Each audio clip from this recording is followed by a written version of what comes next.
ஜனநாயகத்தை கட்டுப்படுத்தி மக்களை பயமுறுத்தி அரசியல் அடக்குமுறை மேற்கொண்டு பலவந்தமாக அரசாங்கம் செயல்படுகிறது. இதற்கு நாம் இடமளிக்க மாட்டோம். வெளிநாட்டு சக்திகளின் தேவைகளை நிறைவேற்றிக் கொள்ளும் வகையில் எமது நாட்டின் கலாச்சாரத்தை அழிக்க மதத்திலிருந்து நாட்டின் குடிமக்களை பிரிக்கும் அரசியல் சக்தி அல்ல, மாறாக எமது தனித்துவத்தை பேணுகின்ற எமது கலாச்சாரத்தை பாதுகாக்கக்கூடிய மதத்துடன் கோயில், தேவாலயம் என்பனவற்றுடன் நெருங்கி செயல்படக்கூடிய ஒரு இளைஞர் சமூகத்தை உருவாக்குவோம். கலாசார பிரஜைகளை உருவாக்குவோம். அந்த கலாசார பிரஜைகள் உருவாக்கும் பாதையில் ஊடாக நவீனமயப்படுத்தப்பட்டு நாம் முன்னோக்கி செல்வோம். இதேவேளை ஸ்ரீலங்கா பொதுஜன பெரமுனவின் தலைவர் உள்ளிட்ட குழுவினர் நேற்றைய தினம் சீனிகம ஆலயத்தில் விசேட பிரார்த்தனையில் ஈடுபட்டிருந்தமை குறிப்பிடத்தக்கது. யாழ்ப்பாணத்தில் இன்று கடற்றொழில் அமைச்சர் ராமலிங்கம் சந்திரசேகர் ஊடகங்களுக்கு கருத்து வெளியிட்டார். இன்றைக்கு உரிமையாளர் இல்லாத மாளிகைகள், பெரிய வீடுகள் கிடைக்கின்றது. அதற்கு தாங்கள் உரிமையாளர்களே சொல்லுகின்றார்கள் உரிமையாளர்கள் இல்லை என்று. திருடன் தான் திருடன் என்று ஒருபோதும் ஒத்துக்கொள்ளப் போவதில்லை.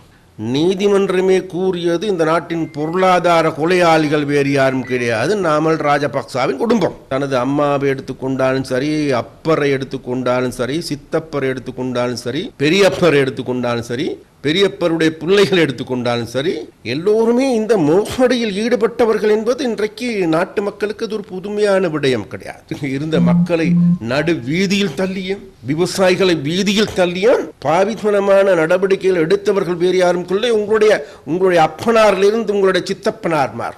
அதனால் நீங்கள் கோயில் கோயிலாக அல்ல, குளங்கள் குளங்களாக சென்றாலும் கூட நிச்சயமாக உங்களுக்கு பிரயாச்சித்தம் கிடையாது. இன்றைக்கு இவ்வாறான கும்பல், கடந்த காலத்தில் எமது நாட்டை சூறையாடிய கும்பல் மீண்டும் புதிய பாணியில் உங்கள் மத்தியில் வந்து கொண்டிருக்கின்றார்கள். தாங்கள் புனிதர்களாக தாங்களை காட்டி வெளிப்படுத்தி கொண்டிருக்கின்றார்கள். குற்றம் செய்தவர்களுக்கு நிச்சயமாக தண்டனை கிடைக்கும் என தேசிய மக்கள் சக்தியின் பாராளுமன்ற உறுப்பினர் மயில்வாகனம் ஜெகதீஸ்வரன் கூறுகின்றார். பூனை கண்ணை மூடிக்கொண்டு பாலை குடித்தால் வேறொருவருக்கும் தெரியாது என்ற நிலையிலே இவர்கள் நினைக்கின்றார்கள் தாங்கள் செய்த குற்றங்கள், மோசடிகள் போன்றவை மக்களுக்கு தெரியாது அல்லது மறந்து விட்டார்கள் என்று. இவர்களுக்கு எதிராக சாட்டப்பட்டிருக்கின்ற குற்றங்கள் நிரூபிக்கின்ற தருவாயிலே தற்பொழுது இருக்கின்றன. இவர்கள் இதற்காக கோயில்களுக்கும் பல்வேறு இடங்களுக்கு சென்று தாங்கள் குற்றமற்றவர்கள் என்பதை நிரூபிப்பதற்காக முயற்சி செய்கின்றார்கள். இவர்கள் எங்கு சென்றாலும் இவர்களுக்கான குற்றங்கள் நிச்சயமாக நிரூபிக்கப்பட்டு இவர்களுக்கான தண்டனை நிச்சயமாக வழங்கப்படும்.